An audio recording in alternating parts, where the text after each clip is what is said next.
तो इसमें क्या किया जाता है कि P, Q, R, S में से जो अननोन प्रतिरोध होता है उस अननोन प्रतिरोध का मान P upon Q is equal to R upon S रख के हम अननोन प्रतिरोध का मान निकाल लेते हैं। तो ये डायग्राम जैसे कि आप दिख रहा है आपको कि P, Q, R, S 4 प्रतिरोध हैं।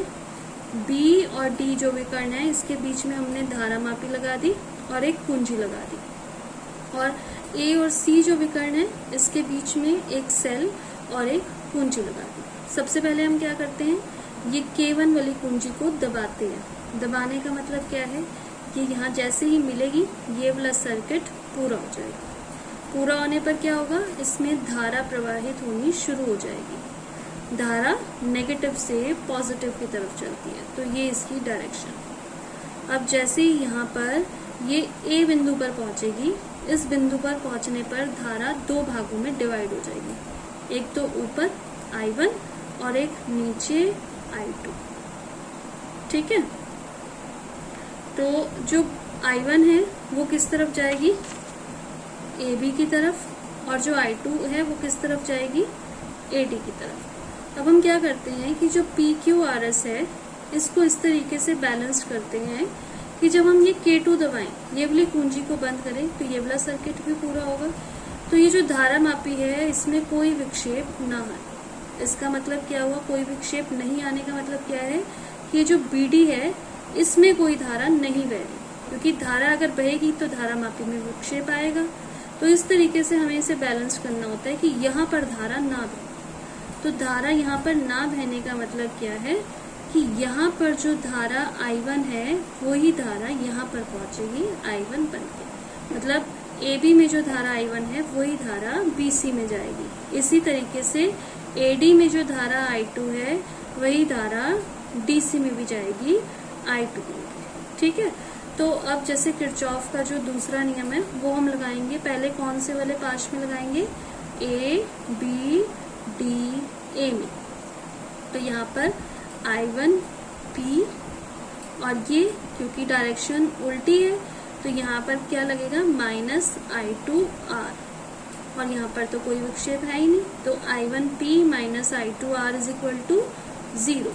अब दूसरे पाश B, C, D, B, इस वाले पाश में हम लगाएंगे किरचॉफ का दूसरा नियम।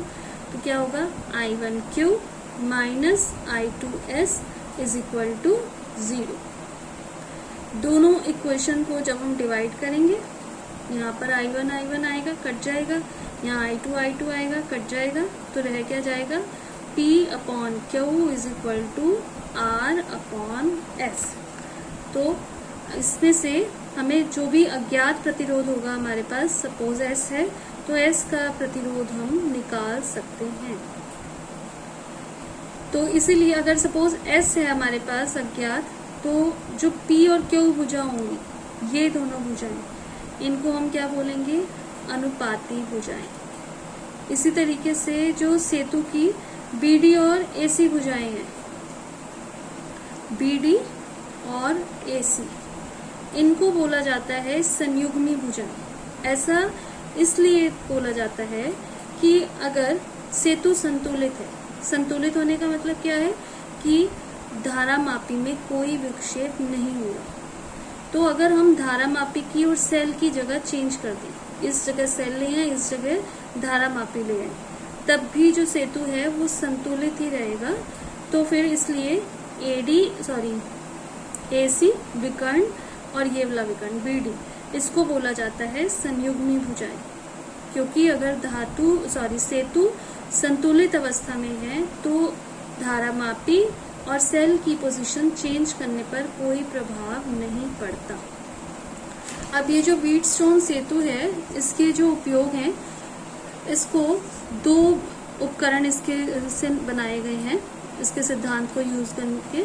एक तो पोस्ट ऑफिस बॉक्स और दूसरा है मीटर सेतु। आपको जो मैंने नोट्स भेजे हैं उसमें मीटर सेतु वाला पूरा एक टॉपिक है, बट ये आपको टॉपिक अपने नोट्स में नहीं करना, क्योंकि बोर्ड के एग्जाम में ये कभी नहीं पूछा जाता।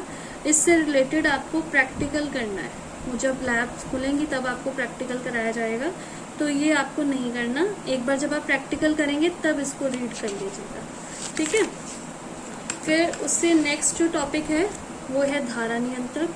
ये टॉपिक भी आपको नोट्स में नहीं करना, ये भी सिर्फ आपकी नॉलेज के लिए है। धारा नियंत्रक, जिससे धारा को नियंत्रित किया जाता है। ये भी जब आप लैब में आएंगे तो आप ये उपकरण देखेंगे कि धारा नियंत्रक होता क्या है, ठीक है। ये भी नहीं करना आपको। अब जो नेक्स्ट टॉपिक करना है आपको वो है विभव मापी। ये कई बार क्वेश्चन पूछा जाता है कि विभव मापी क्या होता है। तो विभव मापी क्या करता है, सेल का विद्युत वाहक बल या विद्युत विभवांतर नापने का एक उपकरण है। ये मोस्ट इम्पॉर्टेंट है, ये बोर्ड में कई बार आता है, इसका सिद्धांत और फिर इसके उपयोग भी कई बार एग्जाम में आते हैं। इसके दो उपयोग हैं, एक तो दो सेलों के विद्युत वाहक बलों की तुलना करना और दूसरा किसी प्राथमिक सेल का आंतरिक प्रतिरोध ज्ञात करना। यहाँ तक करने के बाद फिर ये चैप्टर कंप्लीट हो जाएगा। अपनी नेक्स्ट वीडियो में मैं आपको यही वाला टॉपिक कराऊंगी, विभव मापी, इसका सिद्धांत, इसका उपयोग, ये सब आप करेंगे नेक्स्ट वीडियो में, ठीक है। Thank you.